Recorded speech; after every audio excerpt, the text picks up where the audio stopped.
A week later, the Savannah Morning News published an account of the Adlers' meeting with Prince Charles. Lee Adler was quoted saying that the prince showed a keen interest in the problems of cities. Emma Adler had said that the prince had asked marvellously intelligent, wonderful and apt questions. 4 days later, the newspaper ran yet another article about the meeting. This one a first-person account written by Mrs. Adler. "It was a heavenly day in Washington," she wrote. "The sun was bright, the sky a deep blue. The weather was perfect for a suit." Once again, the Adlers were the topic of conversation in certain circles. The talk was nowhere more animated than at the meeting of the Married Women's Card Club on Tuesday night. "Do you suppose," said a woman in a blue taffeta dress, "that the article had to twist Emma's arm to get her to write that article?" "No." "Do you suppose," in a blue... "Do you suppose," said a woman in a blue taffeta dress, "that the newspaper had to twist Emma's arm to get her to write that article? Or do you think Emma twisted the newspaper's arm to make them print it?" The woman's dress had a bow across the shoulders as big as wings. "Julia, you're wicked," said a woman wearing a black velvet headband and single pearl earrings. "No, I'm not," the woman in blue replied. "The Adlers could have kept their audience with Prince Charles a private matter if they wanted to, but they've gone right into the newspaper as usual, and that changes things." "True. I mean, Emma could have restrained herself a little, don't you think? She sounded so prissy and pleased with herself." "Now, Julia," said the other woman, her voice dropping in volume, "I do believe you're jealous." The two ladies had not yet begun to play cards. In fact, they were still standing outside Cynthia Collins's front door, waiting to be admitted. That was one of the unusual rituals of the Married Women's Card Club. Married Women's, as it was known for short, was one of Savannah's most exclusive societies. No other city had anything like it. It was founded in 1893 by 16 ladies in search of amusement during the day while their husbands were at work. There was always 16 members, no more, no less. Once a month, always on a Tuesday, they would gather at one of the members' homes for 2 hours of card playing, cocktails and a light supper. 32 guests would be invited by engraved invitation, so that the number of ladies in attendance always came to 48, 12 card tables in all. According to custom, the ladies would arrive a few minutes before 4 in the afternoon, wearing white gloves, long dresses and huge hats adorned with flowers or feathers. They did not ring the doorbell. Instead, they waited outside, either in cars or on the sidewalk, until the hostess opened the door punctually at 4 o'clock. The ladies would then enter, sit down at the card tables, and start playing at once. In the early years, they played whist or euchre or 500. Later, the game became auction bridge, then contact bridge. But for many years, there was always one table of whist, because Mrs. J.J. Rowders refused to learn how to play anything else. Once the ladies had begun playing, events proceeded according to a strict schedule that began with the serving of a glass of water. Every member was given a printed copy of the schedule upon joining Married Women's. It read as follows: 4:15, water. 4:30, remove water. 4:40, empty ashtrays. 4:55, pass napkins. 5 o'clock, cocktails. 5:15, second cocktail. 5:30, third cocktail. 5:35, last hand, pass linen. 5:40, serve dinner plates. 5:45, high score and cut for aces. 6 o'clock, prizes. Ladies leave promptly. Being the hostess at one of these affairs was a serious matter. It was regarded as reason enough to paint the house or redecorate the parlour. At the very least, one took the silver out of the vault. As for keeping to the printed schedule, there was always a cadre of maids who knew the sequence of events better than the members did, and they would be loaned to nervous hostesses in order to ease their burden. The importance of the schedule was that it enabled the married women to get home in time to greet their husbands when they returned from work. Husbands were as much a part of married women's as their wives. They were, after all, the ones who footed the bill for the dinners and for refurbishing the house beforehand. And they were, of course, the major qualification for membership. A woman had to be married to belong. The rules stated that if a member obtained a divorce, she would be forced to resign and forfeit her dues. More than one marriage had been held together by that rule alone. In any case, 3 times a year, the hour for married women was moved from 4 to 7:30, so that the all-important husbands could attend. All men would wear a black tie. On the Tuesday following the Adlers' return from Washington, husbands were invited to married women's. Mrs. Cameron Collins was the hostess for the evening. She and her husband lived with their 3 children in a townhouse on Oglethorpe Avenue. Men in black tie and women in long dresses began milling around in front of the house shortly before 7:30. I too had put on black tie that evening, having been invited by Mrs. Collins. "I'm not jealous of Emma Adler," said the woman in blue. "Not at all. I'd be the first to admit that Emma does a great many worthwhile things. She's an asset to the community, and if anybody deserves to meet Prince Charles, she does. It's just this grasping for recognition. It's so undignified. They always do it. You'd think Lee restored Savannah single-handedly. Lee loves basking in the limelight, and so does Emma." The woman turned to a man with thinning blonde hair, who was leaning casually against a tree with his hands in his pockets. "Darling," she said, "do you think I'm being unfair?" The man shrugged. "If you ask me, Emma Adler is a vast improvement over her mother." Emma Adler's mother was Emma Walthor Morell, a large and domineering woman known around town as Big Emma.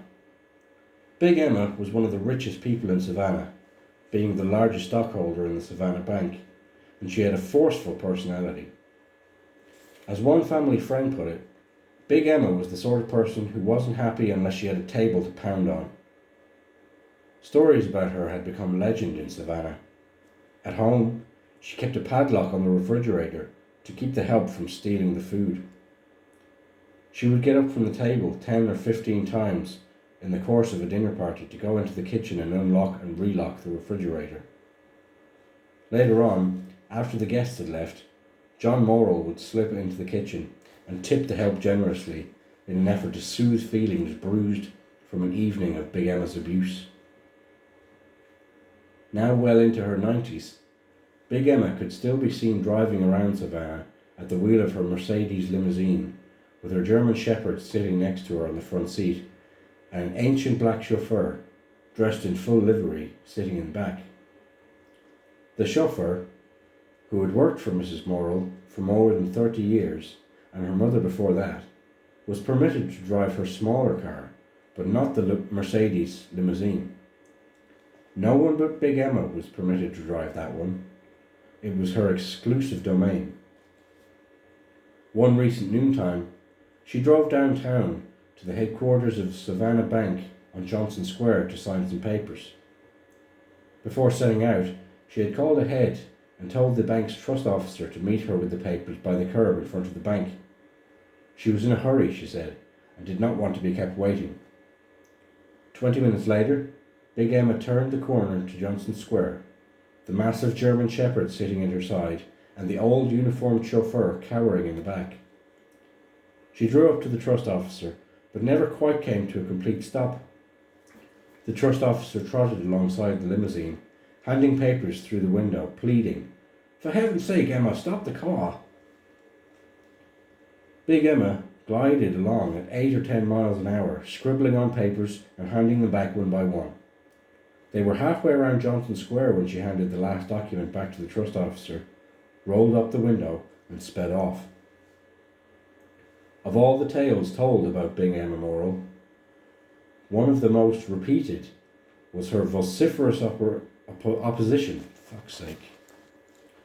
Of all the tales told about Big Emma Morrell, one of the most often repeated was her vociferous opposition to the marriage of her daughter to Lee Adler on the grounds that he was Jewish.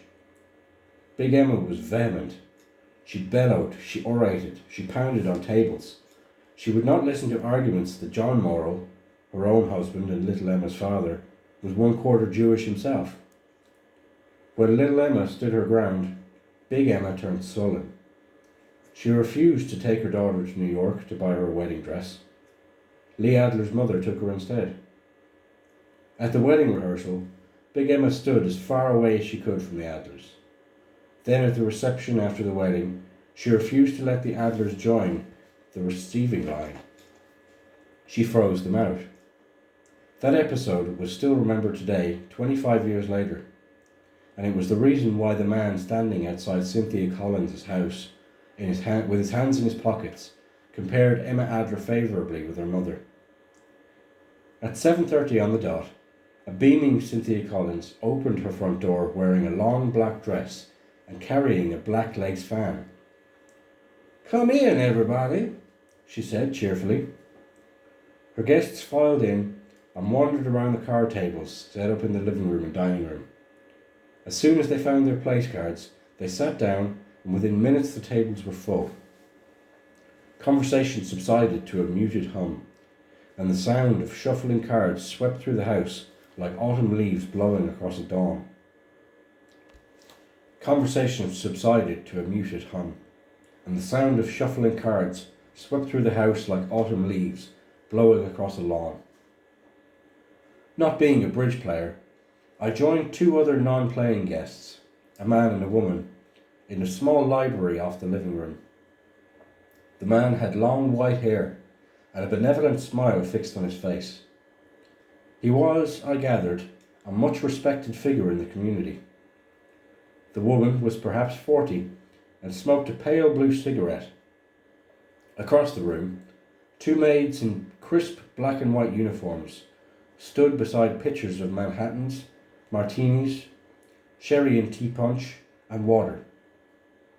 Cynthia Collins came into the room, flush-faced and smiling. "Well, the first rubber started on time, so I can catch my breath for a moment. I hope y'all didn't wait outside very long in that awful heat."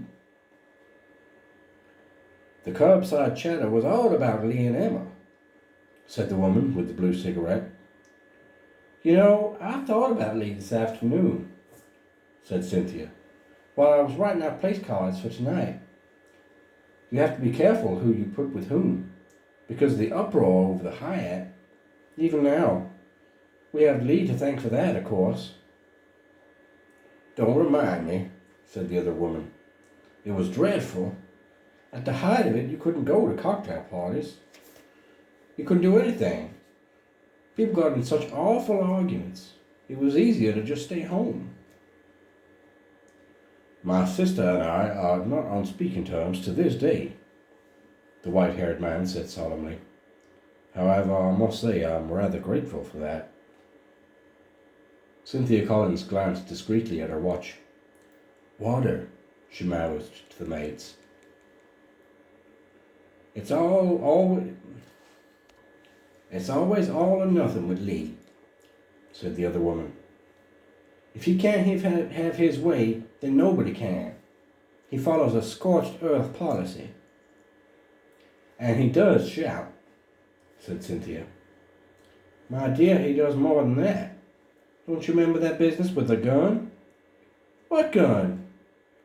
"Lee had a disagreement with one of the other members of the board of the National Trust and pulled a pistol on him at a formal dinner."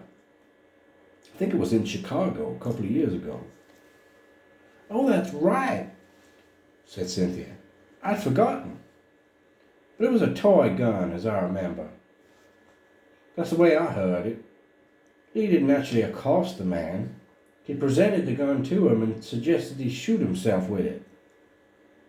Maybe that was it, said the other woman. People were aghast. There had apparently been some kind of shooting in the poor man's family not long before, which made it positively ghoulish. Jimmy Biddle was president of the National Trust at the time. He stepped in and told Lee he was completely out of line and to take his seat. It was all very tasteless and embarrassing. I guess that's what I was thinking about. The white-haired man sat back in his chair, casting his eyes from one woman to the other like a spectator at a tennis match. Cynthia turned to me. We must sound very catty to you, she said, but years ago Lee was our hero. We were his disciples. Because of Lee, we all moved downtown when it was still slummy and not very safe. It was exciting. The Hartridges even bought a townhouse next door to a whorehouse on Jones Street. In those days, Lee was doing something magnificent. He was an idealist and a purist. He was saving downtown. Of course, he didn't actually move downtown until much later. He and Emma stayed out at Ardsley Park, where it was safe, while the rest of us moved downtown and pioneered. The Cunninghams, the Critzes, the Brannons, the Wranglerses, the Dunns, the whole board of the historic Savannah lived downtown except for Lee. The Adlers didn't stick their necks out. They talked one game and played another. And now, all he seems to care about are those damned awards and cozying up to people like Prince Charles. What happened, I asked. He became impossible to deal with, said Cynthia. He was never one for democratic procedures in the first place. When he was president of Historic Savannah, he just did as he pleased and rarely consulted with the board beforehand. It all came to a head with the Hyatt. We were all against the hotel.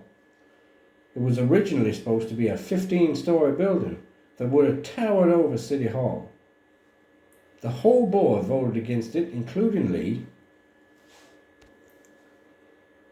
Then the board took a second vote on whether to make it the opposition public.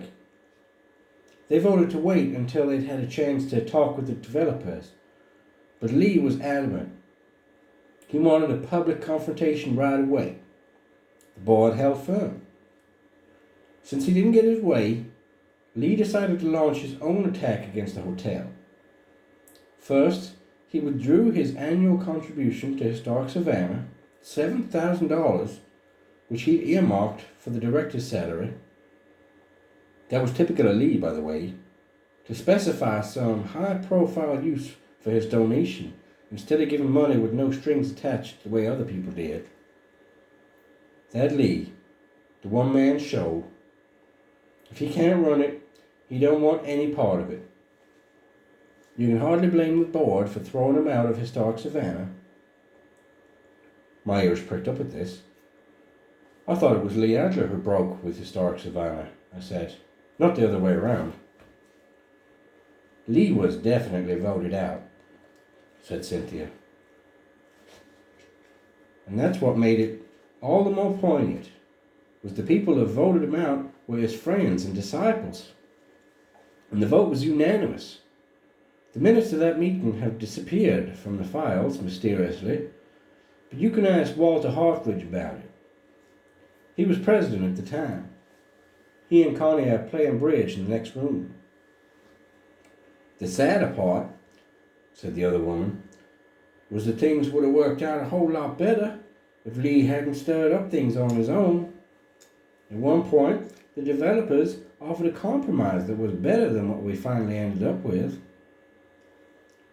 I had the impression, I said, thinking back to what Adler had told me, that Adler quit Historic Savannah over a disagreement concerning houses for blacks in the Victorian district.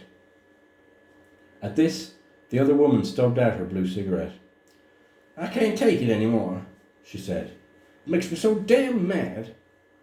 Cynthia, I don't care where we're on the schedule. I'm ready for a drink." She went over to the table and poured herself a Manhattan. "Lee Adler did not quit historic Savannah. He was thrown out," said the woman. "That was in 1969. He didn't start Savannah Landmark in the Victorian district until something like 5 years later. One had nothing to do with the other. Savannah Landmark is nothing but an ego trip. Of course, he pretends it's more noble than that. He portrays himself as a preservationist with a social conscience. He says he's creating a racially mixed neighborhood. Bull. He's creating a new black ghetto. It's not true integration, it's segregation all over again." Lee was devastated when he was forced out of historic Savannah. He had been president for 6 years. It was his life. He had to show historic Savannah that he could do it on his own somehow, and seized on the Victorian district as his vehicle. He hit on a scheme to use government money to buy and restore historic houses for subsidized tenants. It had nothing to do with pious social aims. It was just a way of financing a preservation project with himself at the head of it. He says he's restoring houses without displacing long-term residents, as if the Victorian district was historically black, or even mixed. Well, it wasn't. Until the middle of the 1960s, it was a white middle-class neighborhood. If Lee hadn't been so damn stuck on himself, the private marketplace would have taken care of the Victorian district. And believe me, blacks would still have been well represented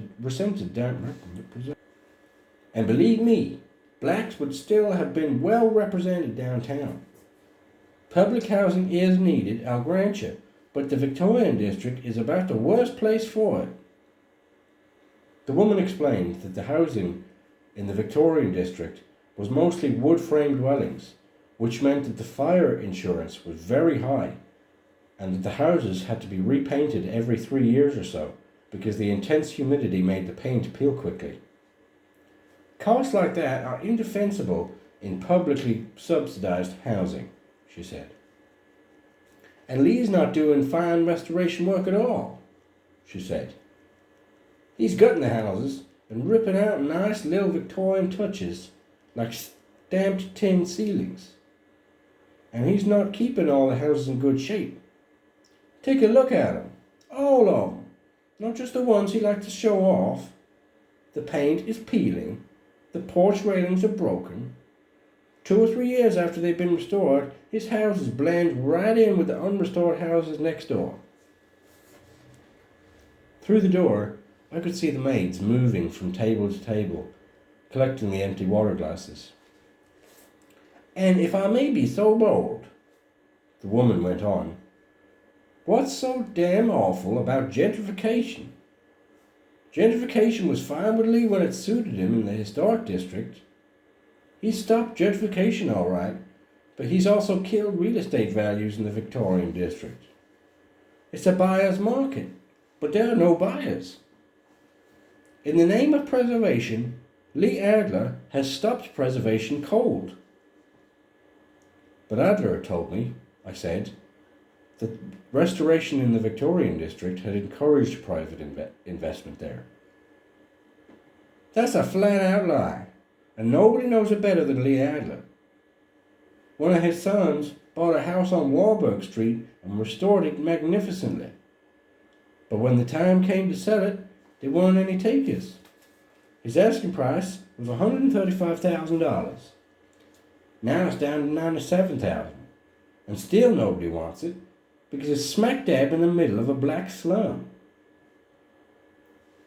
"Outside Savannah," said Cynthia, "people think the Victorian district has been a great success, because that's what Lee tells them. They all swallow his line. Prince Charles is just the latest in a long line of chumps."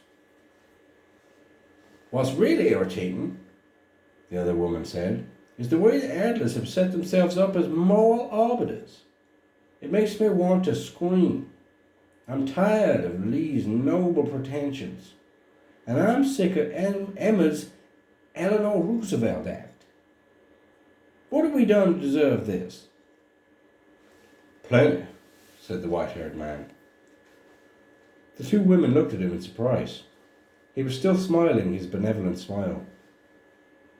Lee is a prominent member of Savannah society, is he not? The man asked gently. He belongs to the Cotillion Club, which sponsors the debutante balls.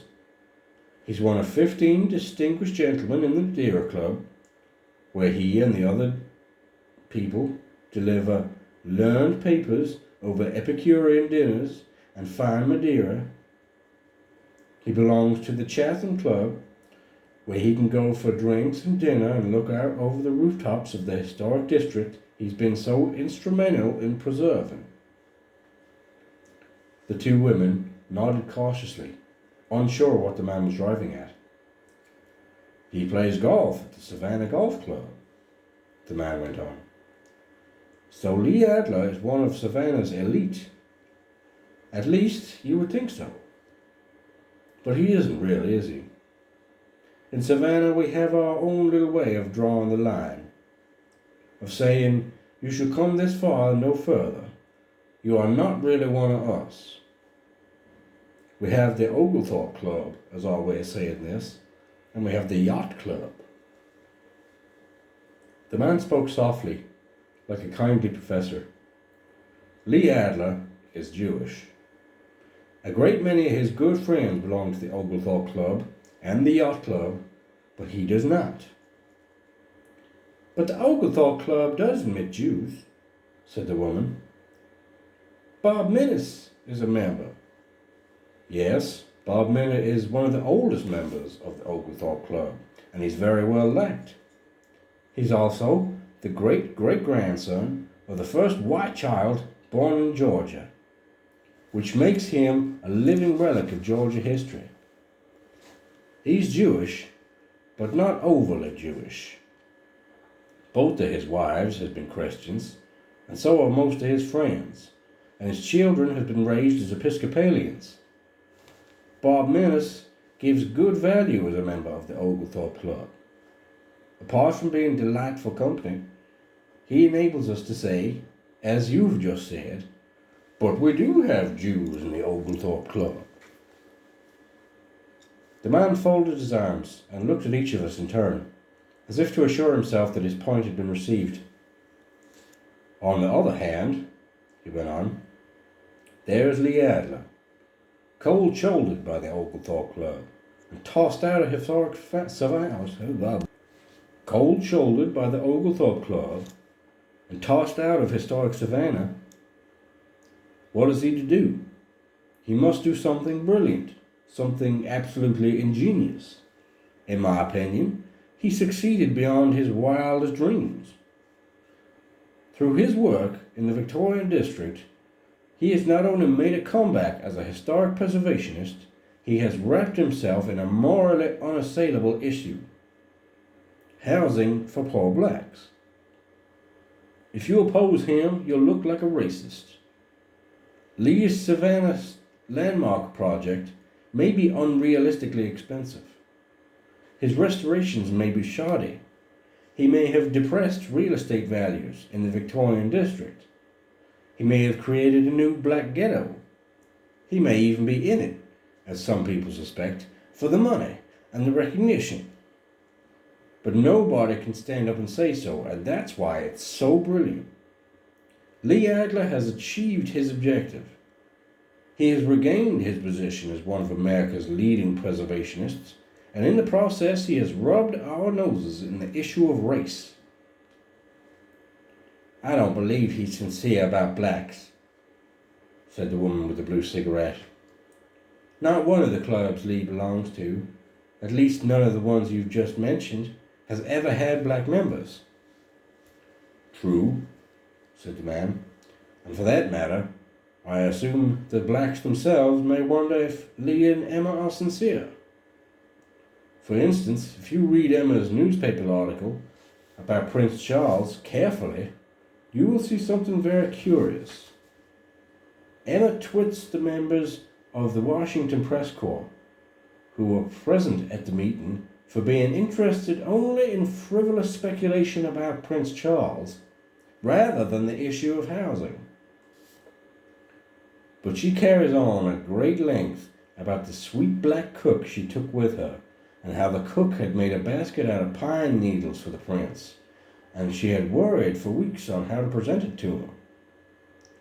Emma did not find fault with the cook's somewhat childlike preoccupation with her basket, though the basket didn't have anything to do with the issue of housing either.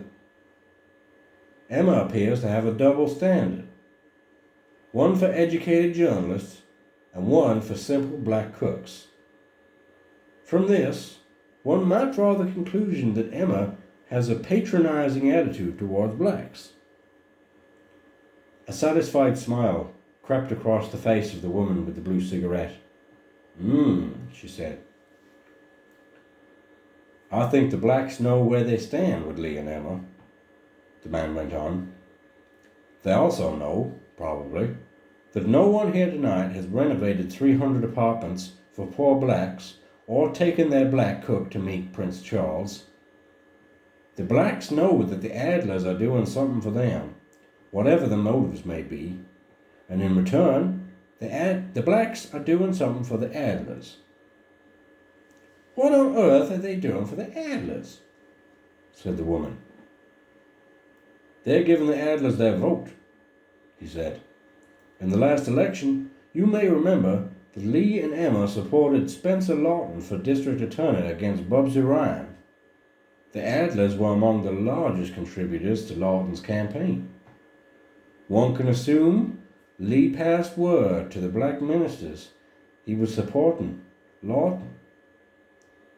Presto, the black ministerial alliance, which had backed Ryan in the past, switched over to Lawton. Lawton won the black vote, and the black vote gave him his margin of victory. So whether he planned it or not, Lee Adler emerged from his crisis with a black power base, and with the district attorney grateful to him for his help. This makes Lee Adler a political power. It makes it impolitic for any city official to oppose Lee in any of his housing ventures. The man raised his eyebrows as if to say, I rest my case. Well, I do see your point, said the woman dryly. The man then looked over at Cynthia Collins, but at that moment Mrs. Collins was stealing a glance at her watch. A flicker of concern crossed her brow. She caught the eye of the maid by the door. Pass napkins, she whispered.